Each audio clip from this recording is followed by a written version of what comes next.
Lisa and Tara, you everyday resilient legends and everyday resilient mamas who are here today to share their story of how to have a thriving blended family.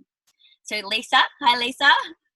Hi. Lisa is a mum of three, who one of those being her stepchild, and she's spent her younger years working in outdoor education and traveling around the world.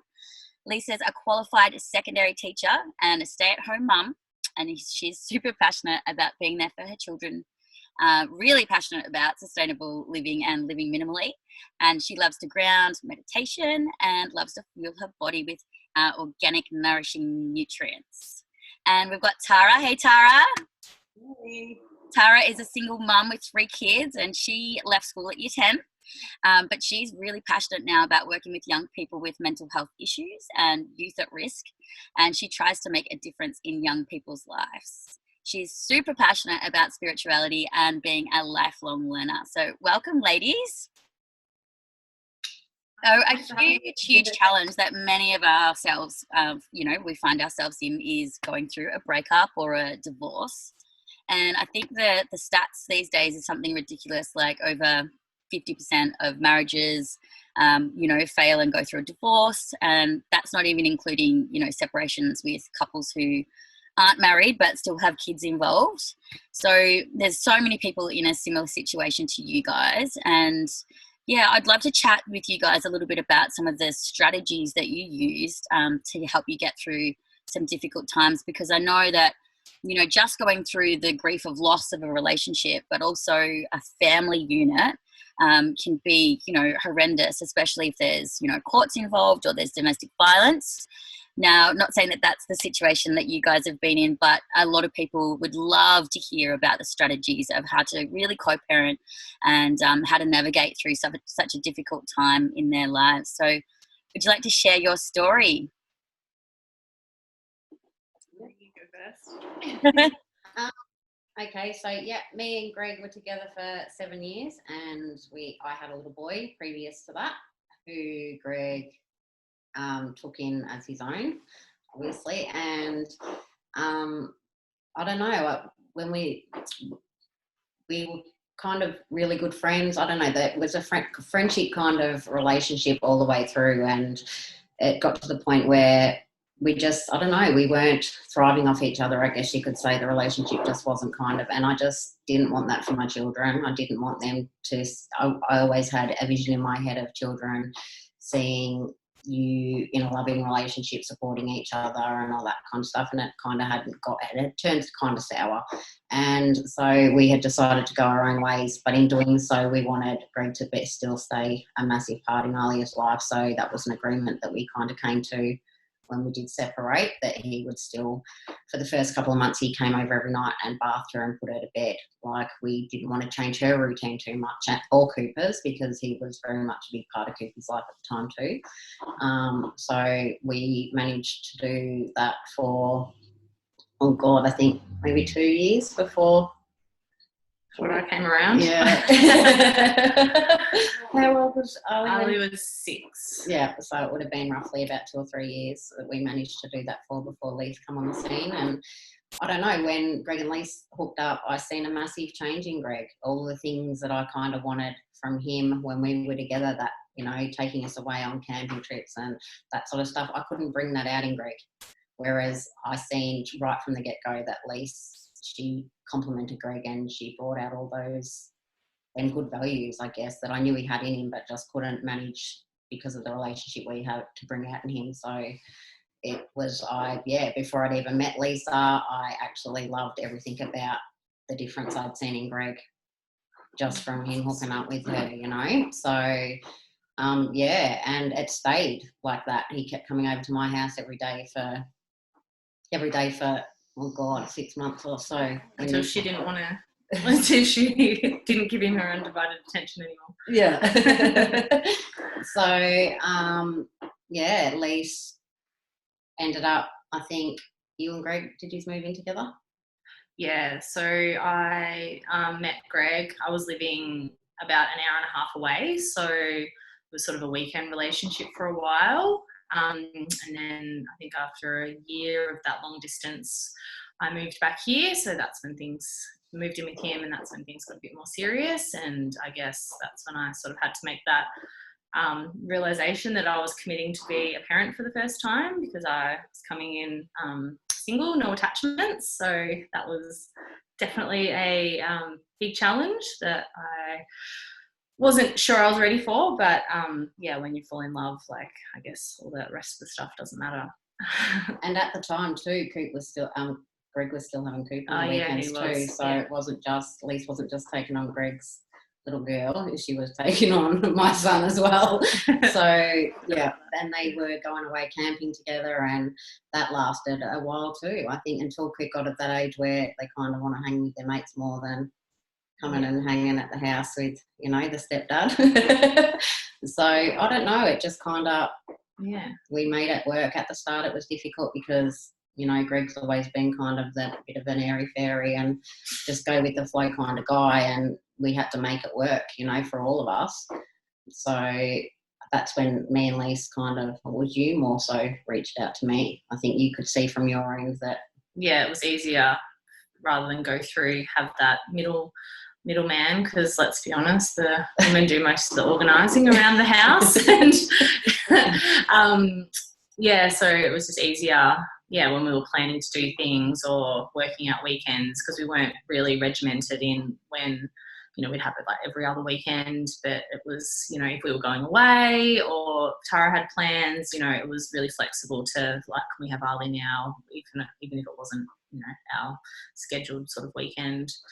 So it was just easy to go through Tara in that. So that's sort of when we sort of became more friends. But I think we connected as friends pretty quickly. Like, it wasn't, I don't know, I haven't had a lot of experiences with exes, so I haven't really had that jealous, awkward thing. And I guess Tara just made it not awkward, and Greg never made it awkward and never gave me that real reason to feel jealous that he was, you know, even though he was going to Tara's every day before he'd come home from work to see Ali and spend time with her, for me, I was like, well, that's a great value. Like, I want to have children with this man, and to see that this is what he's going to do for his children. For me, it was something that was really beautiful, and it wasn't something that I was going, oh, he's going to see her before me. Like, I never thought of it like that. It was about seeing Alia. Like, it never crossed my mind that, you know, he never gave me a reason to feel jealous that there was anything else going on. And you'd moved on as well. You had your partner there. So, I guess there was no reason to ever feel jealous of each other. And Lisa, you've got your own 2 kids now. So you've now got 2 kids of your own, and then also you've got a stepchild as well. And so how do you two navigate this whole co-parenting relationship? It was pretty easy until we got a teenager. So we just had sort of how most families do. I mean, I know there's all different arrangements with custody and everything. We haven't had to do that because we've always had an agreement. So it's always been, we've had Alia on every other weekend and school holidays or whenever else is needed, really. If Tara's got to go somewhere, we always have her. I think it's definitely, there's been some challenges, as in there's different rules at Tara's house and there is at ours, and that's been a little bit tricky with some things. But being really open with Alia and having that, you know, we're in a different house, there's different expectations, and just kind of reinforcing those and explaining to her why that is, like why we have different values and why we believe a certain thing, has been really important to discuss with her. And definitely just being a teenager, wanting to, you know, we don't get to see her that often, so sometimes on our weekends she's got parties and all this sort of stuff, so it's like, oh, and then she's got all her other extra school activities, so like, oh, I really don't get to see her much anymore. So, you know, apart from knowing that that's what she needs to do, it's not a personal reason she doesn't want to see us, it's just a normal teenage thing. That's probably been the only real challenge in the last few years. And we both noticed a couple of weeks ago that Ali was kind of a bit out of sorts, and I guess with this whole COVID-19 thing and stuff, it has played its toll on her mental health too, you know. So me and Lise just sat down and had a chat about it, and we kind of approached it as Greg a was United there Front. too. Yeah, we He got was in Greg there. involved in it, and we kind of just all got together and said, look, how can we help you, Ali, through this? You know, like we're all noticing that you're slipping in this, and you know, you're more down and you're less motivated, and like, how can we come together, all of us, to help you? So giving her the opportunity, I guess, to tell us how she wanted us to help her through that stuff, you know. But I don't know, it's kind of just been easy. It's like when not long after they had Maisie, Lise wanted to go back to school and study, and I was at home with my youngest, so I was having Maisie, and that gave me and Maisie the opportunity to bond, which is Lisa's firstborn. That gave me and Maisie an opportunity to bond, and I just adore her. I feel as a connection to Maisie like I do my own children, and she's part of Alia, you know. So it's just kind of. And then even with Sansa, it was a bit more awkward with her because I wasn't getting to see her as much as I did Maisie when she was little. But over these last couple of months, because Lisa is really good with schooling and I'm not so good, Lisa's put her hand up to offer to help me with Skylar and her schooling, my youngest daughter, because it was causing me major stress. And so I come over here and I help out around the house, do things that I'm good at for Lise, and while she sits and does schoolwork with Skylar and Ali, and it works. We make it work. Where I have got, I guess, where Lisa's got, we all have our different talents. Talents, and we just kind of come together and help each other in ways to make each other's lives easier, I guess you could say. And with that, we sort of started like just a group messenger chat, so with everyone in there, rather than like you tell Greg something, it doesn't get through, or I tell Alia something, it doesn't get through. So now we just sort of had like a group chat going on to share information, especially schedules and things like that. Or, you know, we've really tried to do more, we've been having a lot more, having dinner with us, doing dance with us, that sort of thing. So trying, just as soon as we notice anything, like we can communicate that straight away with each other. We don't have to sort of just rely on getting information from one of the children. It's like, I've noticed this. Have you noticed this? Do you think it's an issue? It's always just putting the children's interests first. Yeah, I love that you say that, because sometimes we can get really caught up as adults about how it's affecting us, but recognizing that, you know, we've put these kids in this circumstance and it's really about them and helping them to flourish. And, you know, you mentioned that beautiful way of communicating, which is that group communication, which is a great coping skill.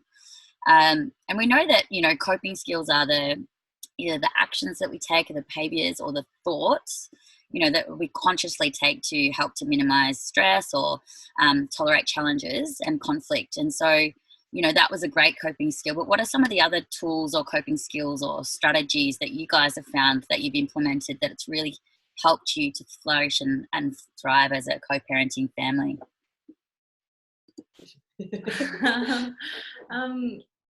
Just being really open and honest with each other. Like, we haven't, you know, me and Lise are completely different people. We are two different people, you know, in so many aspects.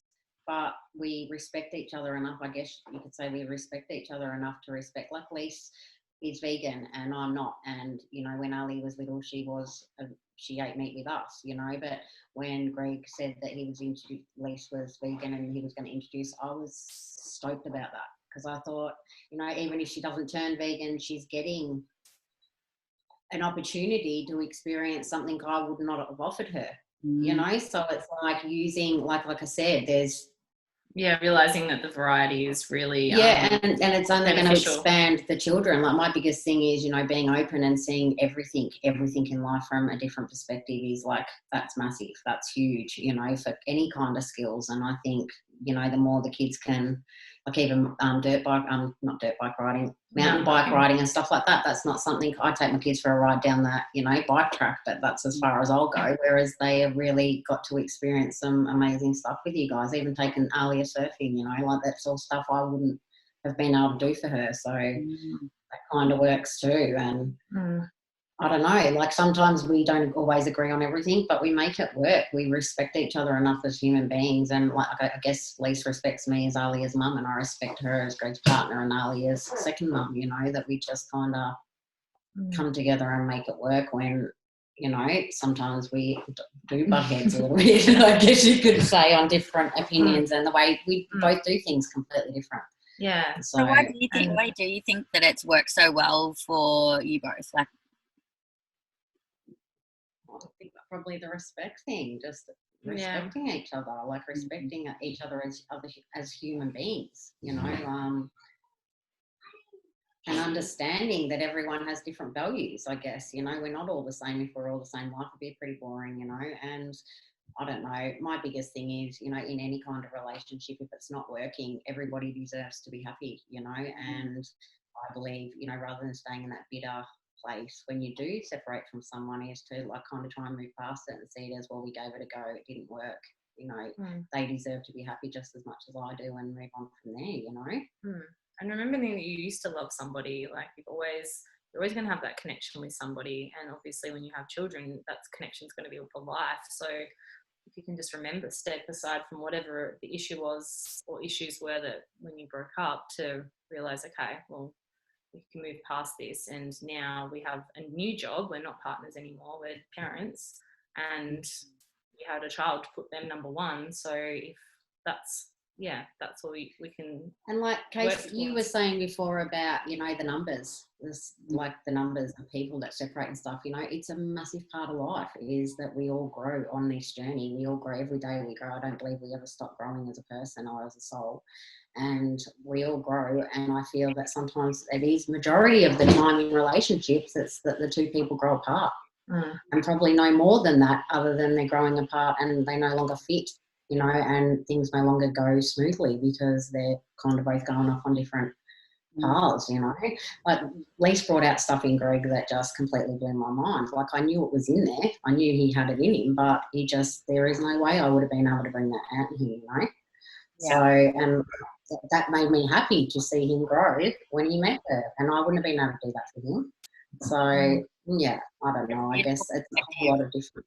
I guess it's a lot of our core values as well, not being jealous and overthinking people, and being pretty easygoing. And I guess we've become pretty friends. Like, we have good friends. Like, we're both really into like our meditation and our spirituality, and have similar ways of thinking. So, you know, at the end of the day, you can't be happy if you've got fear and resentment and jealousy and anger and hate towards somebody. So being able to heal yourself when you do feel like that, and if we do have any kind of disagreements or arguments, I don't think we've had an argument, but like, yeah, there's definitely times when you're like, oh, I don't agree with that, but, you know, being able to talk about it later on, and discussing it together. With any relationship, it's no really difference.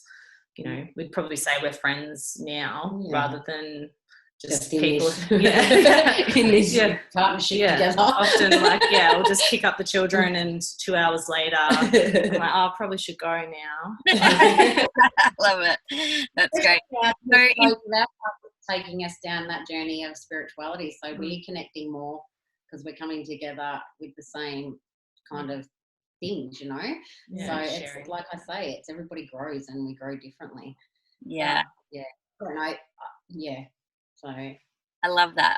And so looking back now, I suppose, in hindsight, and knowing what you know now, going through the whole process and navigating it all, what advice would you give to somebody who's going through a similar situation?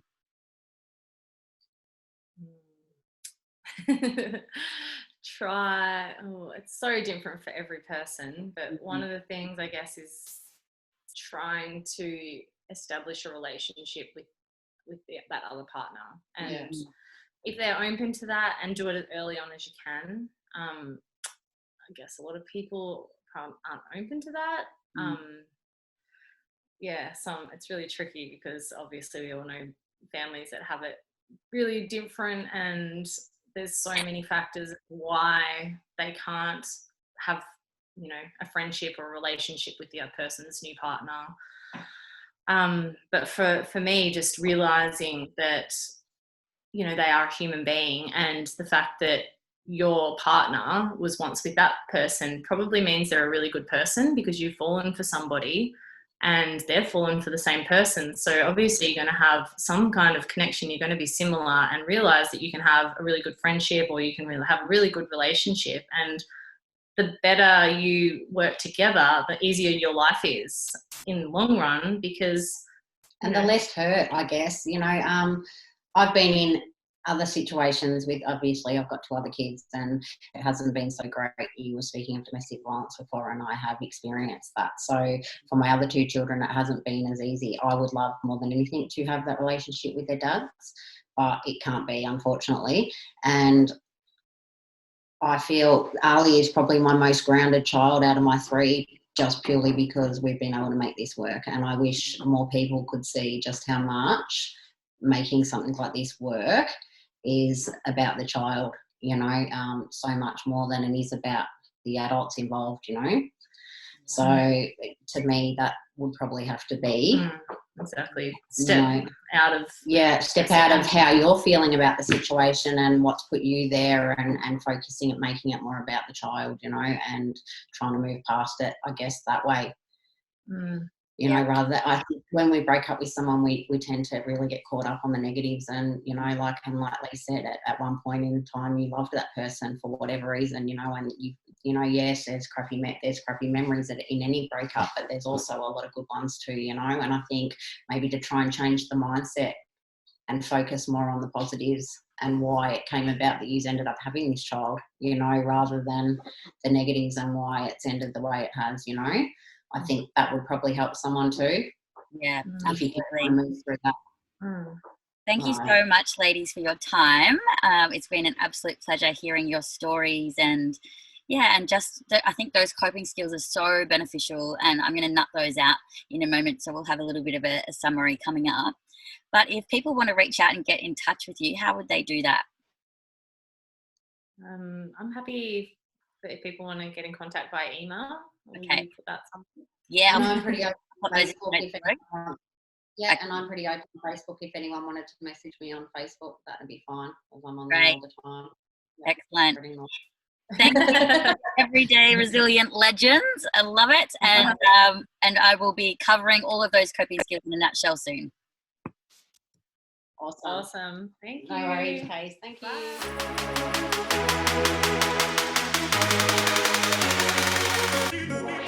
How good were these everyday resilient legends and everyday resilient mamas, Lisa and Tara?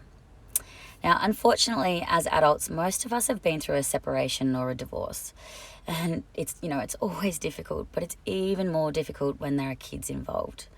So I'm about to share the top 5 hacks for you for having a thriving blended family. But before that, I just want you to remember that the coping skills that I talk about in this section, are really great for our toolkit. And I might say things like chunk it, map it, block it, flip it. And when I'm referring to it, again, I'm referring to the problem or the problem that you might be having. Now, I really cannot stress this enough. These coping skills are essential because they are transferable across the board. We can use them in any context, any situations, with any person or different environment that we find ourselves in. They're just really amazing skills for us to be able to build up our coping skills toolbox so that we can pull them out and use them no matter what our situation is or no matter where we find ourselves in life. Now, here are the top 5 hacks for having a thriving blended family. Number 1 is own it. Yes, that's right, own it. As adults, we really need to take responsibility. We need to take responsibility of the situation that we're in. After all, we are the ones that made the decisions in our life that lead us to this point or have led us to this point. Even if it doesn't feel good, we really need to own it.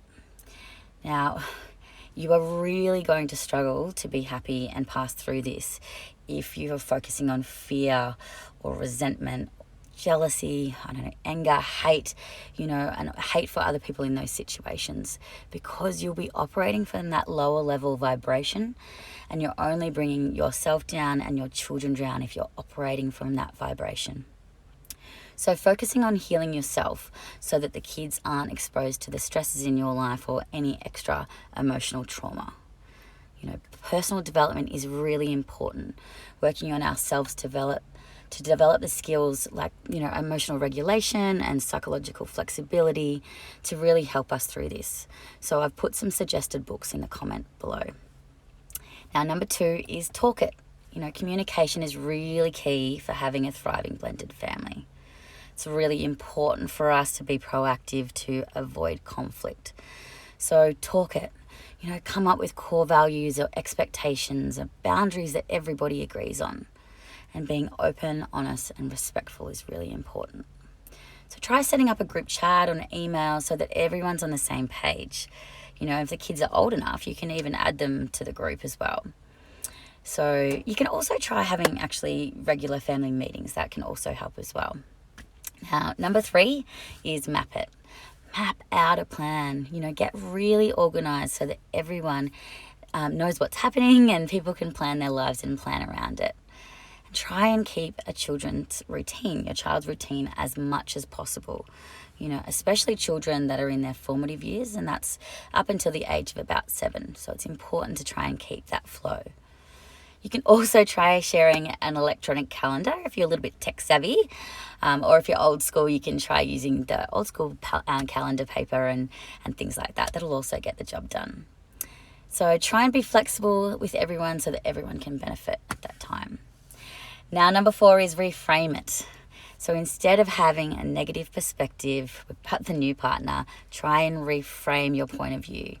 Recognizing again that it's all about the kids and reframing it to focus on the other person's strengths. Understanding that the kids might be expanded because they're having more opportunities and experiences that they may not normally get. They might not be exposed to situations that other person can bring into their lives. So trying to respect that other views and opinions that they have too. And understanding that we all have different values and parenting styles. So, if you can try and take an easy approach or an easygoing approach, that'll benefit you too.